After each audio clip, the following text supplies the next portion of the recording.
Shalom. Shalom. Sekali lagi shalom jemaat Tuhan. Puji Tuhan. Siap memuji menyembah Tuhan, amin. Yang siap boleh bangkit berdiri sama-sama yuk. Mari kita siapkan hati kita. Terima kasih Tuhan, terima kasih buat hari yang Kau beri. Kami boleh berkumpul di tempat ini semua karena anugerah-Mu Tuhan. Kami bersyukur Tuhan, terima kasih Bapa. Terima kasih Tuhan, kami datang, kami bersahati. Kami mau memuji, meninggikan, mengagungkan nama di atas segala nama. Yesus Kristus Tuhan. Bertahtalah Tuhan di tempat ini, beracaralah seluas-luasnya Tuhan. Biar namamu yang ditinggikan, namamu yang diagungkan. Hanya di dalam nama Tuhan Yesus. Yang siap sama-sama kita katakan? Amin. Sekali lagi katakan? Amin. Puji Tuhan. Siap memuji Tuhan? Siap memuji Tuhan? Yang siap memuji Tuhan boleh lambaikan tangannya sama-sama. Kasih tepuk tangan terbaik buat Tuhan kita. Mari kita menari buat Tuhan. Mari goyangkan badanmu ke kiri dan ke kanan. Sungguh kami terpesona akan kebaikan-kebaikan-Mu Tuhan.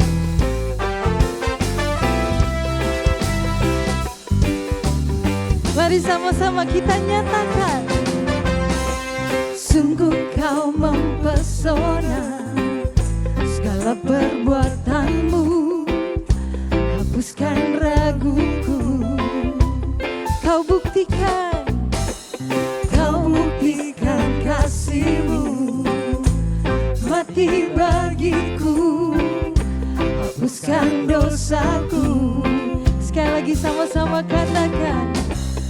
Sungguh Kau mempesona, segala perbuatanmu hapuskan raguku.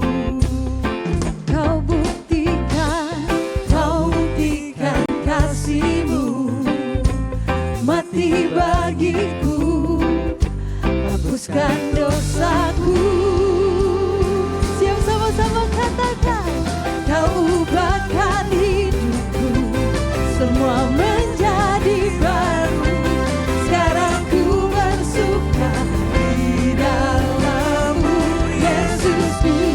Kau jagai hidupku, melangkah di jalan-Mu, sampai ku terima mahkota kehidupan. Kau ubahkan hidupku, semua menjadi baru.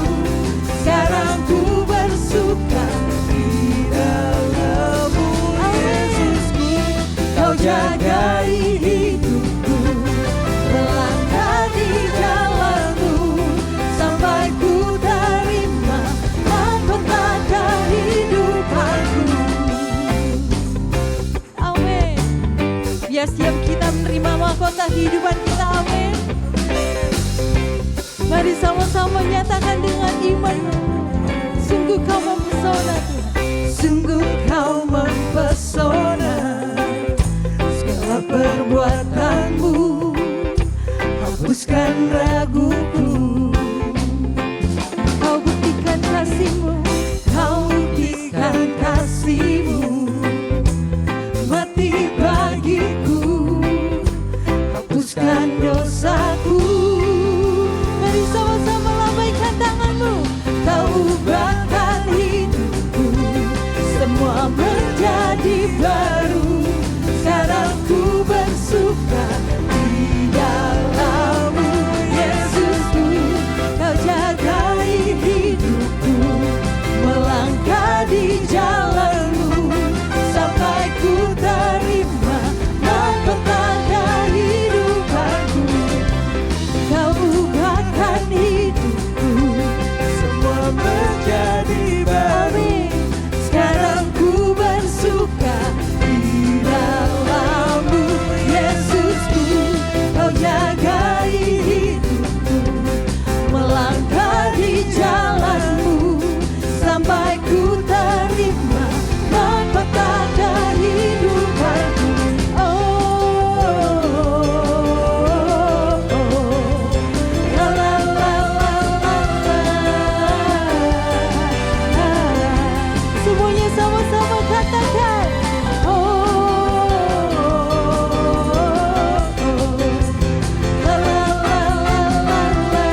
hidupku, semua menjadi baru.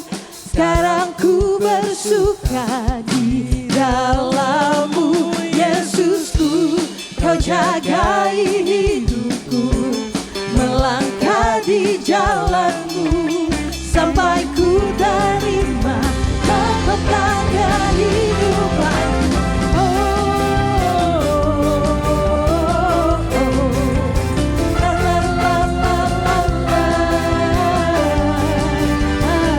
Sekali lagi katakan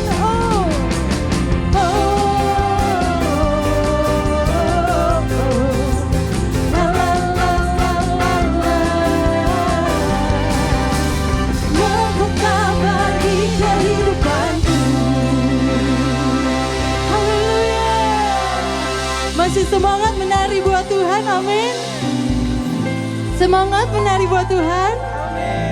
Sama-sama yuk kita nyanyi.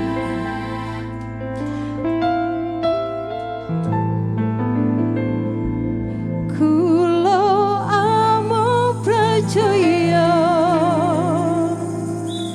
ora bakal cilaka nang ning uripku mulya selaminya. Atiku ayam tentrem, atiku rasa seneng, saben dina kulongge gandol Gusti. Siap menari buat Tuhan? Yo, mari goyangkan badanmu ke kiri dan ke kanan. Sama-sama kita gandol Gusti ya. Gandol Gusti, gandol Gusti, gandol Gusti. Saben dino wangi gandol Gusti. Sekali lagi yo. Gandol Gusti, gandol Gusti, gandol Gusti. Saben dino wangi gandol Gusti. Kulo amo percaya ora bakal cilaka nang ning uripku mulya selaminya. Atiku ayam tentrem,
selamanya.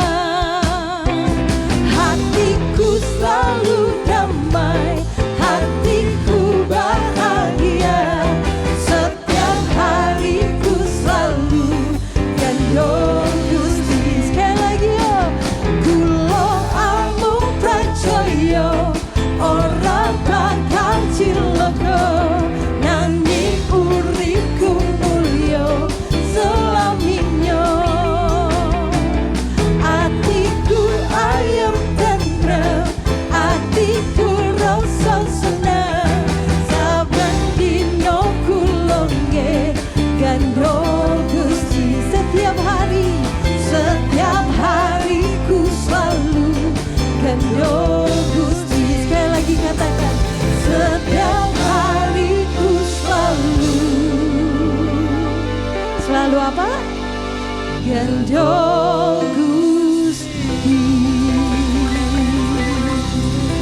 Haleluya, puji Tuhan. Sebelum duduk boleh kasih salam kiri kanan, katakan gandol Gusti nggih gitu. Gandol Gusti. Puji Tuhan. Siap mendengarkan firman Tuhan? Mari kita siapkan hati kita. Kami siap mendengarkan firman-Mu Tuhan. Karena kami tahu firman-Mu adalah pelita dan tuntunan dalam hidup kami Tuhan. Terima kasih Tuhan Yesus.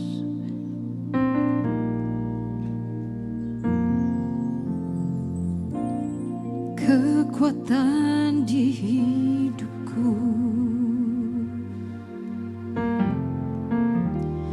ku dapat di dalam-Mu.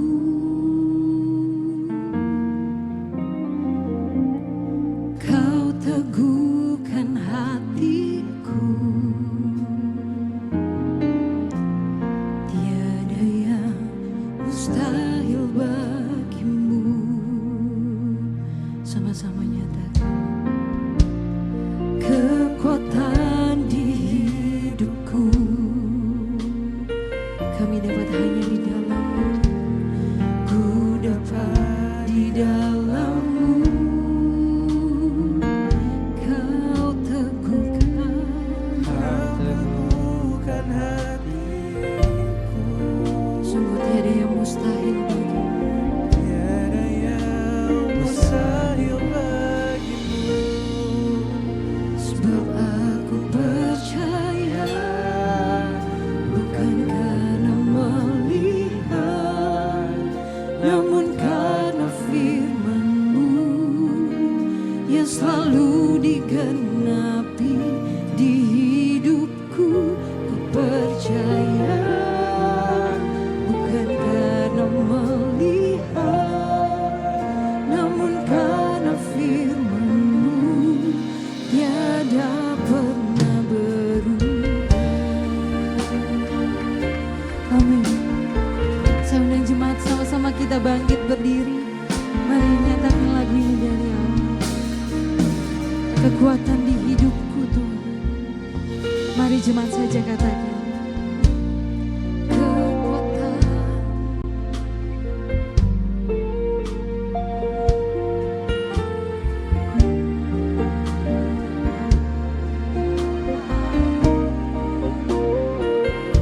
Kau teguhkan.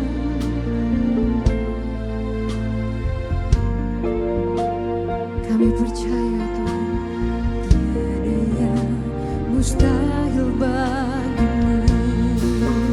Sebab aku percaya, bukan karena melihat, namun karena firman-Mu yang selalu digenapi di hidupku.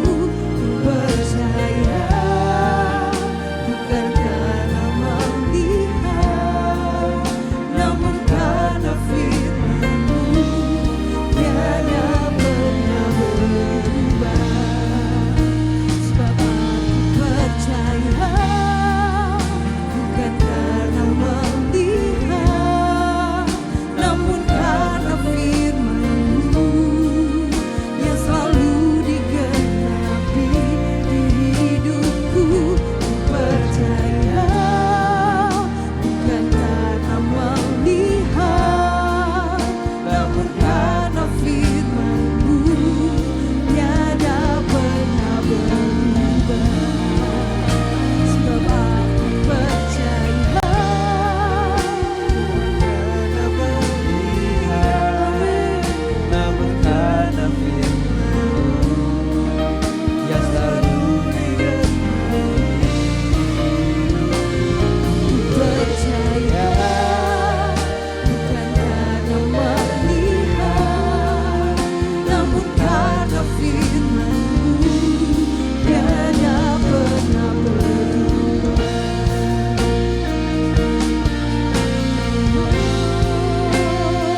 Apapun yang kami alami Tuhan,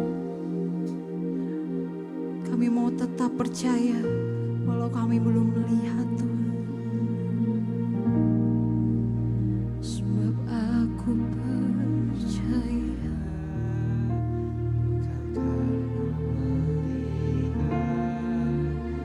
Namun karena firman-Mu yang selalu digenapi di hidupku, ku percaya.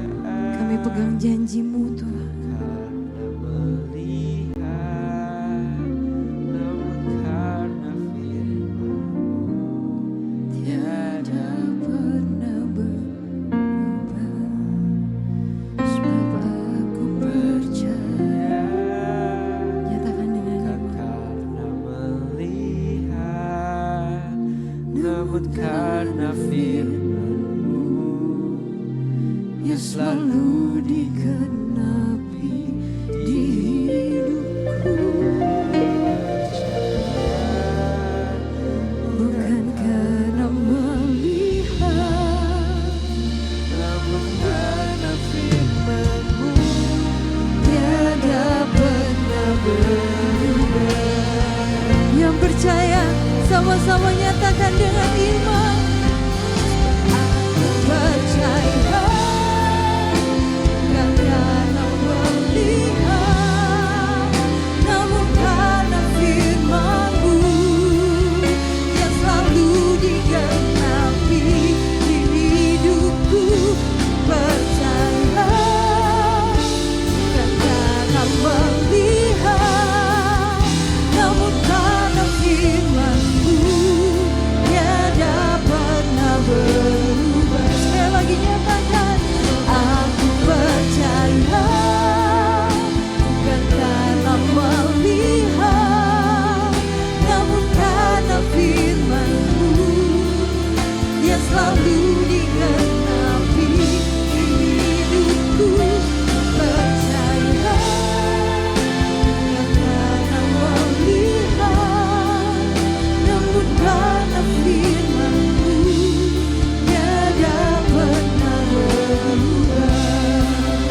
Namun karena firman-Mu tiada pernah berubah. Namun karena firman-Mu tiada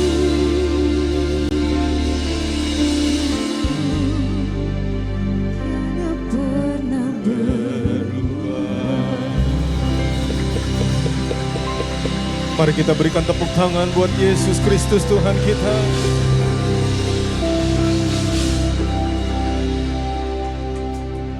Kami percaya dari segala yang baik yang Kau janjikan kepada kami, tidak ada satu pun yang tidak dipenuhi. Semua dipenuhi dalam nama Tuhan Yesus. Terima kasih Engkaulah Allah perjanjian kami. Firman-Mu adalah ya dan amin. Begitu teruji, setia, digenapi dalam segala hal yang dijanjikan atas hidup umat-Nya. Terima kasih banyak Tuhan Yesus, sebab firman-Mu adalah Engkau sendiri. Pimpin kami ya Tuhan dengan terang yang ada padamu, sebab firman-Mu adalah pelita bagi kaki kami dan terang bagi jalan hidup kami. Di luar Engkau kami mengakui kami tidak bisa berbuat apa-apa, bahkan tanpa Tuhan sesungguhnya kami juga bukan siapa-siapa. Engkaulah Yesus yang telah membuat hidup ini jadi berarti. Terima kasih banyak ya Tuhan, layaklah Engkau dipuji, layaklah Engkau disembah, layaklah Engkau dikuduskan dalam kehidupan kami. Termasuk hari ini kami belajar kembali untuk menguduskan hari Sabat, hari di mana kami harus beribadah kepada Yesus Kristus Tuhan kami. Terpujilah nama Tuhan. Biarlah segala pujian, hormat, kemuliaan, ucapan syukur tetaplah kami kembalikan buat satu nama di atas segala nama, yaitu Yesus Kristus Tuhan kami. Semua percaya, siap diberkati Tuhan kita lebih lagi, sama-sama katakan amin. Mari tepuk tangan dulu yang kuat buat Tuhan kita yang baik. Silakan duduk Bapak Ibu Saudara yang dikasih Tuhan. Puji Tuhan. Shalom Bapak Ibu.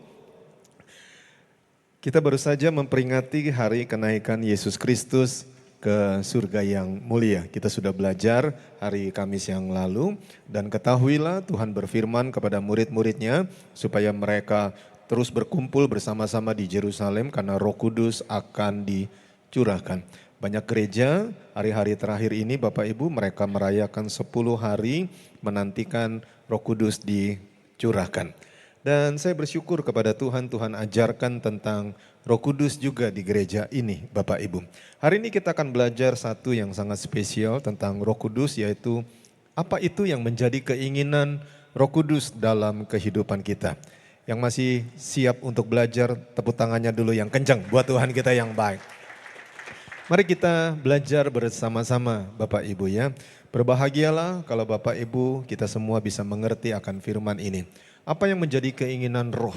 Mari kita baca sama-sama. 1, 2, 3. Karena keinginan daging adalah maut, tetapi keinginan roh adalah hidup dan damai sejahtera. Sekali lagi, 1, 2, 3. Karena keinginan daging adalah maut, tetapi keinginan roh adalah hidup dan damai sejahtera. Kenapa firman Tuhan berkata keinginan roh adalah hidup, Bapak Ibu? Kenapa keinginan roh yang ada pada Tuhan bagi kita semua adalah kehidupan? Seperti Bapak Ibu tahu, waktu Tuhan menciptakan manusia, ciptaan yang terbaik, yang mulia di mata Tuhan dan begitu berharga, Tuhan telah berfirman, tetapi tentang pohon pengetahuan yang baik yang jahat itu, janganlah kau makan buahnya, sebab pada hari engkau memakannya, pastilah engkau mati. Setuju? Katakan amin. Lalu kita sudah belajar sebuah kisah bagaimana Hawa, dia mengambil buah itu, kemudian dia makan, diberikan kepada suaminya yang bersama-sama dengan dia. Dan sejak itu Bapak Ibu, mereka jatuh di dalam dosa. Ada sebuah hal yang menarik, mari perhatikan. Apakah setelah mereka makan buah itu, kemudian secara fisik Adam dan Hawa meninggal dunia di tempat, di bawah pohon itu? Jawabannya adalah tidak. Tetapi apa yang Tuhan katakan bahwa sebab pada hari engkau memakannya pastilah engkau mati. Mati dalam hal apa Bapak Ibu? Mati dalam hal hubungan dengan Tuhan Bapak Ibu. Mati dalam hal ketaatan kasih kepada Tuhan. Dan sejak itu Bapak Ibu, tanah itu kena kutuk di hadapan Tuhan. Dan muncullah semak duri Bapak Ibu. Hari itu tidak ada semak duri, tetapi gara-gara dosa muncullah semak duri itu. Dan manusia yang harusnya hidup kekal selama-lamanya, mereka juga pada akhirnya mengalami kematian. Bukan cuma secara rohani, secara hubungan dengan Tuhan, tapi secara fisik mereka juga mati. Mungkin kalau dipakai bahasa sekarang, saya sudah merenung bagaimana bahasa yang kira-kira bisa sedikit dalam tanda petik membuat kita mengerti adalah begini. Kalau Bapak Ibu punya handphone, maka di handphone itu biasanya ada yang disebut update software Bapak Ibu. Dan ada orang yang settingnya di handphone tersebut, software di handphone saya hanya bisa diupdate kalau terhubung dengan wifi. Tapi kalau nggak terhubung dengan wifi, handphone masih bisa dipakai tapi tidak bisa diupdate softwarenya ke versi yang lebih terbaru. Nah kira-kira pengertiannya gini, waktu Adam dan Hawa jatuh dalam dosa, sejak itu mereka nggak bisa connect lagi dengan wifi surga. Secara fisik mereka masih punya akal budi dan kemampuan, tetapi untuk update software yang ada di dalam mereka, yaitu suatu hari mereka pasti ke surga, itu sudah tidak ada Bapak Ibu. Mereka tidak bisa update software dan suatu hari mereka pasti meninggal dunia. Itulah sebabnya Tuhan menjanjikan satu hal yang luar biasa. Kelak akan ada sesuatu yang luar biasa terjadi di bumi yang sudah kena kutuk itu. Di satu lokasi yang namanya Menara Kawanan Domba atau Migdal Eder. Sebab di situ akan lahir Juru Selamat Yesus Kristus Tuhan kita. Tepuk tangan dulu yang kencang buat Tuhan kita yang baik Bapak Ibu. Dan karena Bapak Ibu saya lihat sudah banyak yang dewasa rohani, hari ini juga kita harus mengerti bahwa kematian manusia akibat dosa menyebabkan manusia harus dilahirkan kembali. Ikuti saya, harus dilahirkan kembali. Dan kelahiran kembali itu bukan secara fisik, tapi secara roh Bapak Ibu. Sebab lahirnya dari roh. Dan ini kurang bisa dimengerti oleh Nikodemus, orang yang sudah mengajarkan hukum-hukum Taurat atau perjanjian lama kepada bangsa Israel. Sampai Tuhan Yesus menegaskan dengan ayat ini Bapak Ibu, Yohanes 3 ayat yang ke-6. 1, 2, 3. Apa yang dilahirkan dari daging adalah daging, dan apa yang dilahirkan dari roh adalah roh. Karena Nikodemus nggak ngerti, dia sudah berjenggot, sudah tua, dan dia bilang, apakah saya harus masuk lagi ke rahim ibu saya? Masa kakek-kakek masuk ke perut emaknya lalu lahir lagi jadi bayi gitu? Lalu Tuhan bilang bukan demikian, tetapi yang dimaksudkan adalah kalau daging ya dilahirkan dari daging. Tetapi kalau roh maka dia harus dilahirkan dari roh. Itulah sebabnya Bapak Ibu, kelahiran kembali, kehidupan sesudah kematian ditentukan oleh yang disebut lahir dari roh ini. Bahasa kita Kristen sehari-hari adalah, hai, saya sudah lahir baru, saya sudah terima Yesus sebagai Tuhan dan Juru Selamat. Saya berdoa dalam nama Tuhan Yesus, kita semua sudah lahir baru. Aminnya bikin saya deg-degan ini. Kita semua sudah lahir baru. Sudah percaya Yesus sebagai Tuhan dan Juru Selamat. Itulah sebabnya suatu hari nanti kita pasti ke sorga. Yang sudah percaya Tuhan Yesus, tepuk tangan dulu yang sekencang-kencangnya buat Tuhan kita yang baik. Apa yang lahir baru? Roh kita yang lahir baru Bapak Ibu, bukan fisik kita. Kalau memang dasarnya sudah berjenggot baru terima Tuhan Yesus, tetap aja bisa berjenggot Bapak Ibu ya. Kalau memang waktu dia lahir baru badannya agak besar, ya lahir baru bukan berarti badannya jadi mengecil. Tidak Bapak Ibu. Termasuk waktu dia hari itu lahir baru, dia tidak suka dengan matematika, tapi dia jago dalam hal bahasa. Bukan berarti sesudah dia lahir baru, tiba-tiba otaknya jadi jenius seperti Albert Einstein. Tidak Bapak Ibu. Tapi yang berubah adalah rohnya menjadi baru. Mengerti sampai poin ini, tolong sorak-soranya yang kenceng buat Tuhan kita yang baik. Hari ini firman Tuhan bersifat pengajaran, jadi Bapak Ibu harus fokus dengan sangat baik. Kalau Bapak Ibu nangkep maka diberkatilah Bapak Ibu. Sayang sekali Bapak Ibu, ini yang Tuhan taruh di hati saya. Sebenarnya apa yang terjadi di dalam roh kita Bapak Ibu, saat kita lahir baru, itulah jati diri kita yang sebenarnya. Sebab Tuhan bilang yang lama sudah berlalu dan yang baru sudah datang. Jadi waktu seseorang lahir baru Bapak Ibu, maka yang terjadi fisiknya, jiwanya mungkin belum berubah secara signifikan. Tetapi yang berubah secara drastis dengan cara instan adalah rohnya menjadi baru Bapak Ibu. Rohnya suci, lengkap, sempurna, dewasa. Mungkin pengertian ini agak aneh di mata Bapak Ibu, tetapi Tuhan bilang nanti yang ke sorga, Tuhan berkata mereka adalah mempelai-mempelai Kristus. Artinya sekalipun dia anak sekolah minggu Bapak Ibu, waktu dia terima Yesus sebagai Tuhan dan Juru Selamat, maka dia juga disebut mempelai Kristus. Artinya dia sudah cukup dewasa, apanya? Bukan fisiknya tapi rohnya Bapak Ibu. Itulah sebabnya maka dengarkanlah Bapak Ibu yang dikasihi Tuhan. Kita harus menyadari apa yang ada di dalam diri kita yang berubah sebenarnya adalah roh kita. Dan itu adalah sebuah meterai bahwa suatu hari nanti kita pasti ke surga. Sepakat setuju katakan amin. Dan sayangnya begini Bapak Ibu, kebanyakan orang Kristen gak menyadari apa yang sebenarnya ada di dalam roh. Mereka itu lebih mengenal siapa diri mereka berdasarkan apa yang mereka lihat gitu. Kok saya gak berubah ya? Udah jadi Kristen, udah percaya Tuhan Yesus, kok saya nggak berubah ya?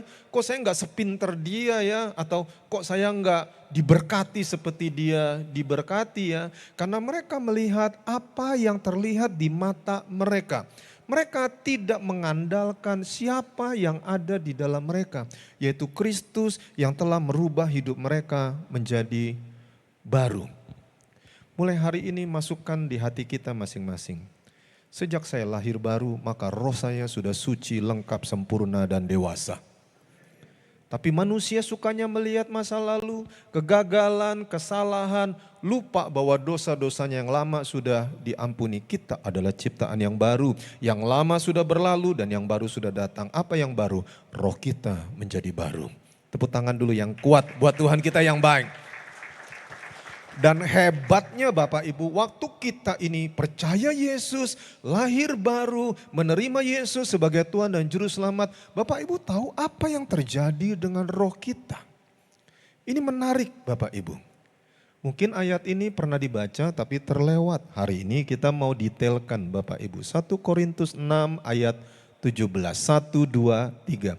Tetapi siapa yang mengikatkan dirinya pada Tuhan, lebih kencang, menjadi satu roh dengan Dia. Katakan wow. Kalau Bapak Ibu merenungkan perjamuan kudus, nanti hari ini kita perjamuan kudus, maka biasanya ini akan dibuka, lalu rotinya kita angkat bukan. Lalu kemudian saya biasanya berkata, malam sebelum diserahkan Tuhan Yesus ambil roti, dipecah-pecahkan. Lalu Tuhan Yesus berkata, inilah tubuhku. Perbuatlah ini setiap kali engkau melakukannya untuk mengingat akan aku. Kemudian kita makan sama-sama. Sejak hari itu kita harus menyadari bahwa di tubuh kita ada tubuh Kristus. Di tubuh kita ada tubuh Tuhan. Karena kita menjadi satu tubuh dengan Tuhan. Lalu kemudian cawan diangkat, ada anggur yang warnanya merah seperti darah. Inilah darahku. Kemudian kita minum sama-sama dalam nama Tuhan Yesus. Sejak hari itu di darah kita ada darah Yesus. Bapak Ibu percaya? Saya pengen dengar tepuk tangan orang yang percaya Bapak Ibu. Dan untuk memisahkan antara tubuh kita dengan tubuh Kristus, itu nyaris tidak mungkin Bapak Ibu. Ya kalaupun teknologi nanti bisa memisahkan begitu, ya saya tidak tahu. Tapi memisahkan darah kita dengan darah Kristus yang sudah menjadi satu, itu juga nyaris tidak mungkin. Mungkin teknologi nanti akan berkembang sehingga bisa misah-misahin darah ini dengan darah ini, sel-selnya secara inti. Tetapi yang lebih powerful lagi adalah, lepas daripada perjamuan kudus ini adalah waktu seseorang dia lahir baru, dia mengikatkan dirinya pada Tuhan, maka Tuhan bilang dia menjadi satu roh dengan Dia, dengan Tuhan. Katakan wow. Saya waktu merenung tentang hal ini, wow. Berarti di roh saya ada roh Kristus, ada roh Allah. Dan Tuhan sudah bilang tidak ada yang bisa memisahkan kita dari kasih Kristus. Bagaimana mungkin roh kita bisa berpisah dengan roh Tuhan? Tidak mungkin Bapak Ibu. Satu-satunya cara adalah dia menyangkal, dia mengutuk, dia murtad secara terbuka. Bahwa di dalam roh dia tidak ada roh Tuhan. Dan dia akan mengalami hukumannya sendiri. Tetapi bagi kita yang masih mengasihi Tuhan sampai hari ini Bapak Ibu. Kita tetap menjadi satu roh dengan Dia. Saya tahu pelajaran ini tidak mudah, tapi doa saya Roh Kudus menolong kita semua mengerti. Kita menjadi satu roh dengan Tuhan. Ayo ikuti saya. Roh saya menjadi satu dengan roh Tuhan setelah saya lahir baru. Tepuk tangan dulu yang kuat buat Tuhan kita yang baik Bapak Ibu. Ayo lebih meriah lagi tepuk tangannya yang kuat buat Tuhan kita yang baik. Dan sejak hari itu Bapak Ibu, kenapa kalau Tuhan lihat kita keturunan manusia yang dalam tanda petik Adam dan Hawa sudah mati, tetapi Tuhan bilang dia hidup.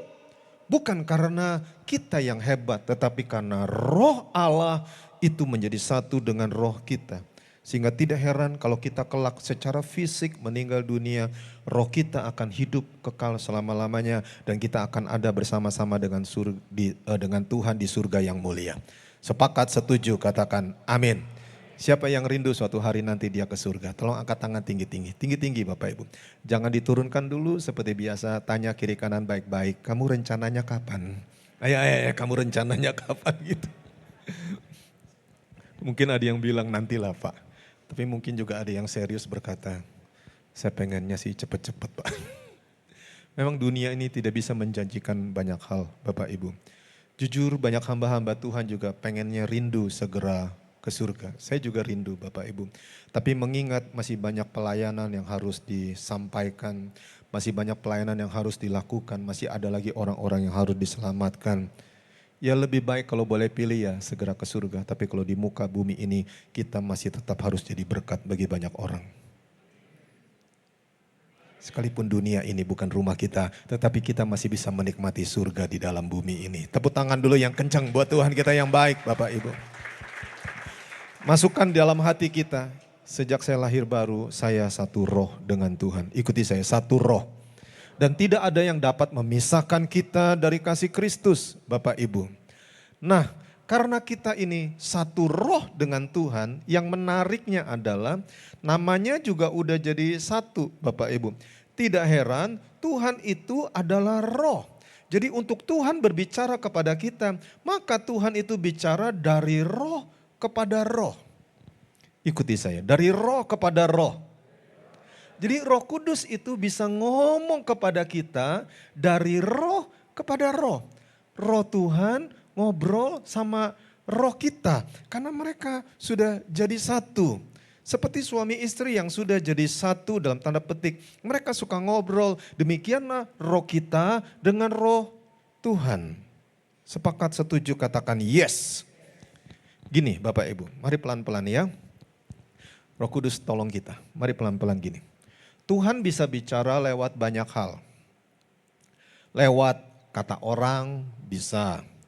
Lewat kejadian, problem, masalah, persoalan, sukacita bisa. Tuhan bisa bicara lewat keadaan. Tetapi satu hal juga kita tidak boleh lupa. Karena Tuhan itu adalah roh, Tuhan juga bisa bicara dari roh kepada roh. Tuhan bisa bicara kepada roh kita juga. Nah sekarang bagaimana cara kita membedakan bahwa yang kita dengar, karena kita sudah hidup nih Bapak Ibu. Yang kita dengar adalah suara Roh Kudus, bukan suara kedagingan saya, begitu. Bagaimana cara saya membedakannya, begitu. Banyak orang berkata, oh iya waktu dia berbahasa roh Pak, kan waktu dia bahasa roh begitu, lalu kemudian dia berkata, Tuhan bicara kepada saya. Sepertinya benar Bapak Ibu, tetapi ada beberapa poin yang dipelesetkan dalam tanda petik karena dia berbahasa roh Bapak Ibu.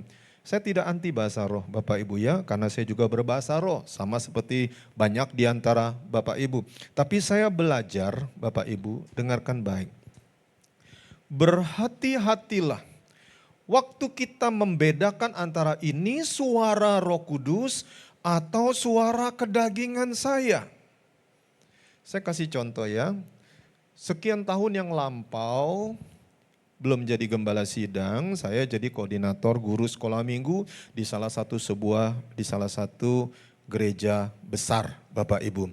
Dan setiap habis pelayanan kami duduk bersama dan kami berdoa Bapak Ibu. Ngucap syukur dan kami sungguh-sungguh berdoa. Dan terkadang dalam doa tersebut kami terus dilawat Tuhan dan kami berdoa dalam bahasa roh. Dan itu rutin minggu demi minggu, bulan demi bulan, tahun demi tahun Bapak Ibu. Dan kelompok kami itu sudah diketahui bahwa kami itu suka berdoa juga dalam bahasa roh. Suatu hari di antara guru-guru sekolah minggu senior, bukan junior atau asisten, artinya ini guru sudah lama Bapak Ibu. Waktu kami berkumpul bersama-sama berdoa, lagi kami asik-asiknya doa bahasa roh, dilawat Tuhan, ada linangan dengan linangan air mata begitu. Lalu tiba-tiba ada satu guru ini wanita, suara bahasa rohnya melengking tinggi Bapak Ibu. Dan waktu bahasa rohnya melengking tinggi semacam itu mengatasi suara bahasa roh kawan-kawan yang lain. Sehingga banyak kawan yang tadinya berbahasa roh, mereka mulai diam dan memperhatikan kakak ini. Kakak sekolah minggu ini masih tutup mata, badannya geter-geter dan dia berdoa dalam bahasa roh. Cuma bahasa rohnya nggak bisa berhenti Bapak Ibu. Di satu sisi bisa saja kita berkata, oh dia sedang dilawat Tuhan, oh dia sedang menyampaikan pesan Tuhan. Tetapi pada saat itu saya sebagai koordinator, saya mulai merasa aneh Bapak Ibu.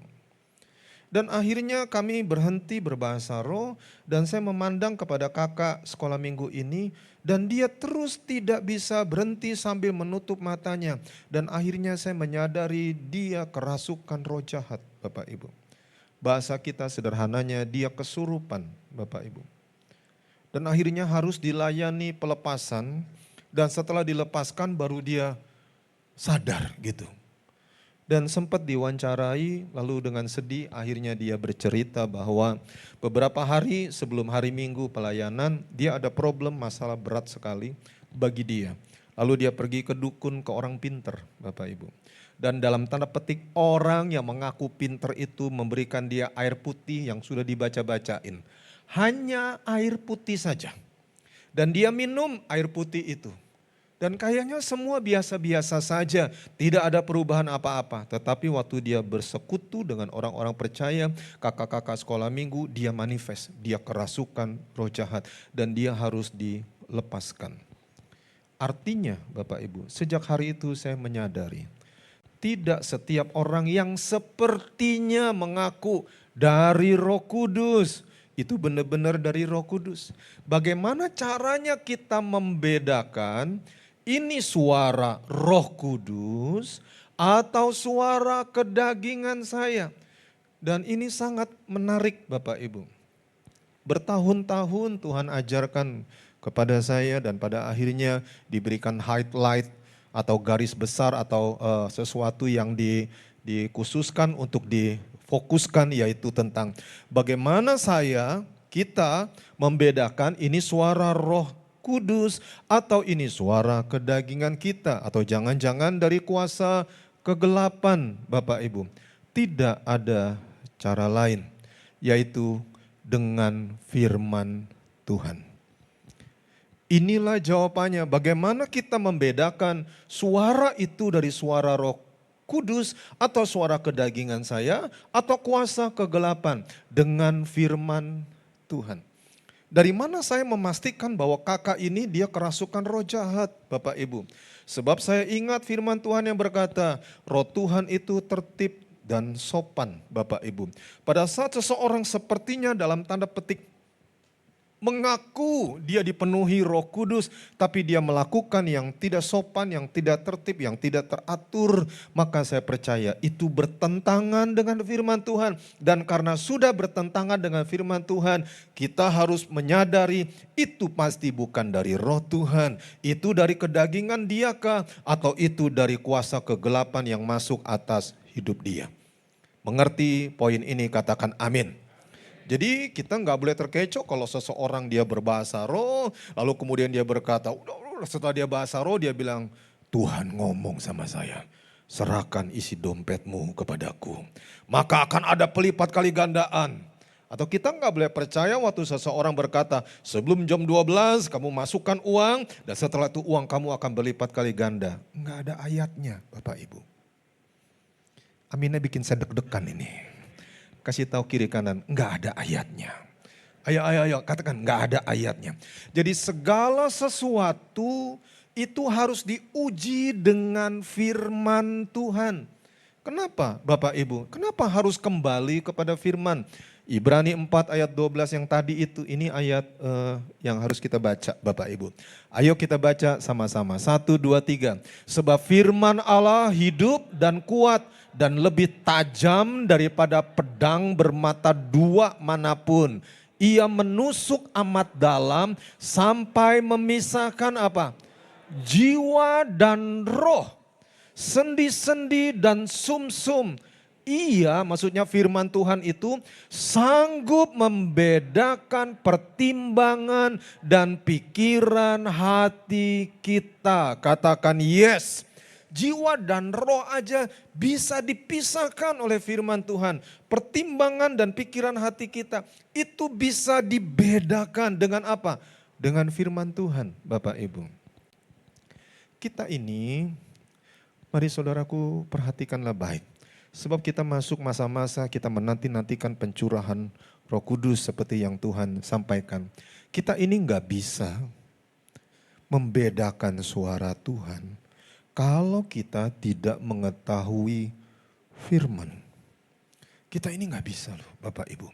Sebab manusia itu adalah keturunan yang mudah dikelabuhi, ditipu oleh roh jahat itu. Kita nggak bisa membedakannya, bahkan ini suara roh jahat, suara setan atau suara Tuhan begitu. Sebab iblis itu dia juga bisa menyamar seperti malaikat terang. Satu-satunya cara membedakan ini suara Tuhan atau bukan suara Tuhan, kita harus mengerti, mengetahui akan firman Tuhan. Tahukah Bapak Ibu Saudara bahwa iblis itu akan memakai kelemahan orang Kristen yang tidak mengetahui firman, yang tidak menyimpan firman dalam hatinya. Sekalipun dia sudah melayani Bapak Ibu.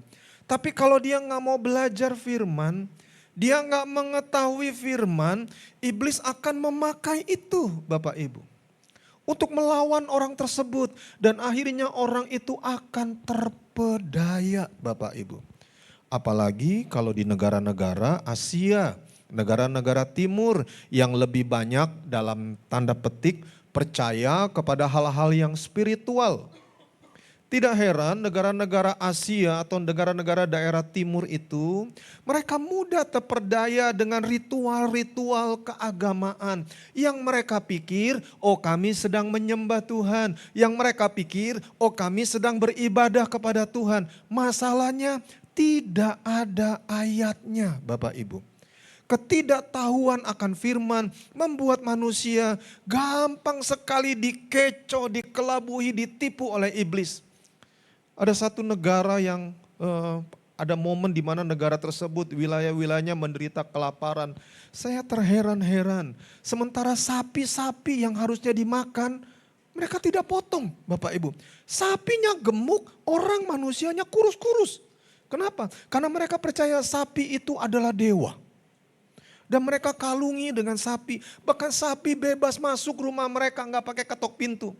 Ngambil makanan di dapur, makan makanan di dapur lalu keluar lagi. Malah mereka menyembah kepada sapi itu. Dan yang uniknya lagi ada orang gila pun mereka sembah sebagai Tuhan Bapak Ibu. Kenapa? Karena kayaknya orang gila itu bisa meracau dan kalau dia meracau gitu lagi mendoakan orang yang normal. Iblis itu memakai kelemahan manusia yang tidak mengetahui firman untuk melawan manusia itu sendiri. Dan akhirnya manusia demi manusia itu akan terperdaya. Saya berdoa Bapak Ibu mengertilah. Bapak Ibu dibawa Tuhan ke wadah ini sebab di wadah ini kita harus belajar firman. Ke gereja bukan cuma sekedar ibadah, kita harus belajar firman. Hal-hal yang bisa kita aplikasikan dalam hidup kita sehari-hari. Dan biarlah nama Tuhan yang dipermuliakan. Mari berikan sorak-sorai dulu yang kenceng buat Tuhan kita yang baik. Bisa lebih meriah lagi tepuk tangannya buat Tuhan kita yang baik. Waktu saya masih muda sekali Bapak Ibu ya. Saya teringat hari itu saya dengar ada seseorang bercerita tentang adanya seorang Kristen yang frustasi dan nyaris pingsan Bapak Ibu. Kenapa? Sebab waktu dia punya masalah, dulu Alkitab nggak seperti kita ada di iPhone atau di iPad atau di Samsung. Sekarang banyak handphone suci Bapak Ibu. Tapi dulu Alkitab ya di buku-buku itu yang tebel-tebel itu Bapak Ibu. Dan orang Kristen ini yang saya ingat cerita itu disampaikan, setiap kali dia punya problem masalah, dia tumpang tangannya di atas Alkitab yang bentuknya buku itu. Dan dia bilang, Tuhan bicaralah kepada saya, ayat yang saya buka itulah ayat Tuhan bicara kepada saya. Dan dia berdoa dalam nama Tuhan Yesus, lalu Alkitabnya dibuka, dia masih tutup mata dan jarinya mulai terulur, lalu menunjuk salah satu ayat dan ayat itu dia baca. Dan dia seringkali bersuka cita sebab lewat ayat itu Tuhan ngomong sama dia. Katakan wow. Tapi ada suatu hari Bapak Ibu, kenapa dikatakan dia nyaris pingsan? hari itu dia punya masalah dalam keluarga dia. Dan kali ini pun dia datang kepada Tuhan, dia tumpang tangan lagi di atas Alkitabnya yang bentuknya masih buku itu dan dia berdoa, Tuhan bicaralah apa yang saya harus lakukan untuk mengatasi masalah keluarga saya Tuhan. Bicaralah Tuhan, dia buka saja Bapak Ibu dan dia tutup mata, dia tunjuk salah satu ayat dan ayat yang dia tunjuk membuat dia nyaris pingsan. Bapak Ibu tahu kenapa? Karena yang dia tunjuk adalah Hosea 1 ayat 2. Bapak Ibu tahu ayat ini isinya apa? Pergilah dan kawinilah perempuan sundal dan peranakanlah anak-anak sundal. Oh tidak, dia nyaris pingsan Bapak Ibu. Selama ini kayaknya Tuhan selalu menjawab. Tapi momen itu dia tunjuk Hosea 1 ayat 2. Pergilah dan kawinilah perempuan sundal, maksudnya pelacur itu. Dan peranakanlah anak-anak sundal, anak-anakmu yang akan kelak juga akan melacurkan diri. Makanya dia stres dan nyaris pingsan Bapak Ibu. Iblis akan memakai ketidakketahuan kita. Kalau kita nggak mau belajar firman Bapak Ibu, maka kita akan terkecoh dan iblis akan memakai kelemahan itu. Seminggu sekali kita ibadah, baca Alkitab itu tidak cukup Bapak Ibu. Kita harus baca Alkitab setiap hari. Kalau nggak ngerti gimana Pak? Libas aja pokoknya baca. Suatu hari nanti kita akan ngerti. Mungkin ada yang bilang, Pak aku sudah mulai STW Pak, setengah tue. Jadi matanya kalau ngeliat huruf yang kecil-kecil udah nggak bisa. Oke. Kalau kesulitan huruf yang kecil-kecil, huruf yang di iPad atau di handphone saudara digedein Alkitabnya, fontnya. Kalau nggak bisa juga, carilah software Alkitab yang bisa membacakan ayat Alkitab buat kita. Saya pakai itu Bapak Ibu karena saya juga sudah mulai agak kesulitan baca huruf yang kecil-kecil. Kadang kalau pengerja ngasih saya rundown ibadah dan hurufnya kecil-kecil saya cuma tersenyum saja. Karena saya nggak ngelihat apa-apa Bapak Ibu. Cuma item-item aja begitu. Jadi kalau saya baca Alkitab apa yang saya lakukan? Saya bisa baca ayat per ayat. Tapi juga saya pakai software untuk dia membacakan ayat-ayat itu Bapak Ibu. Dan itu yang tahun atau bulan-bulan terakhir ini paling sering saya lakukan. Ada software yang bisa bacain ayat-ayat itu dan saya sungguh-sungguh mendengarkannya. Kadang kalau saya nggak jelas, saya stop bacaannya itu, kemudian saya membaca sendiri. Setelah itu saya suruh dia pakai audio Bible untuk membacakannya lagi. Dan itu bisa berulang-ulang Bapak Ibu.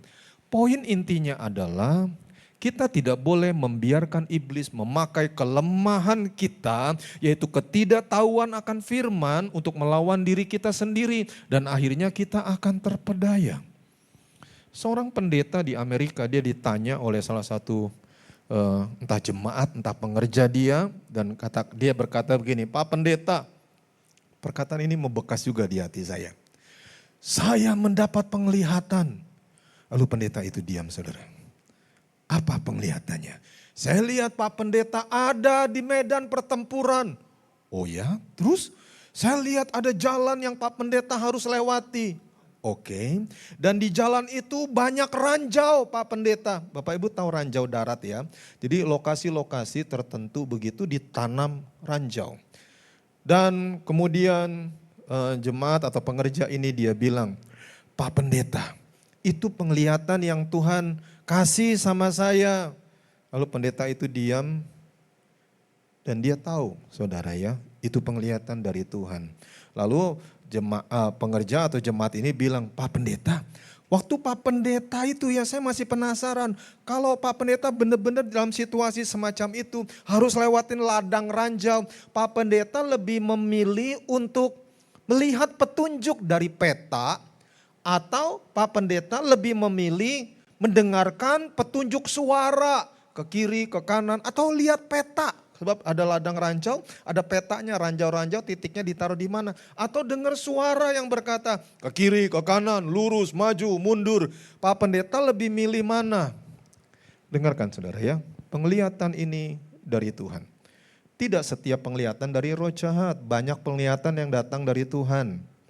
Tepuk tangan dulu yang mengerti Bapak Ibu. Dan waktu pendeta ini ditanya, Pak Pendeta lebih memilih petunjuk peta atau petunjuk suara. Lalu Pak Pendeta itu dia diam sejenak.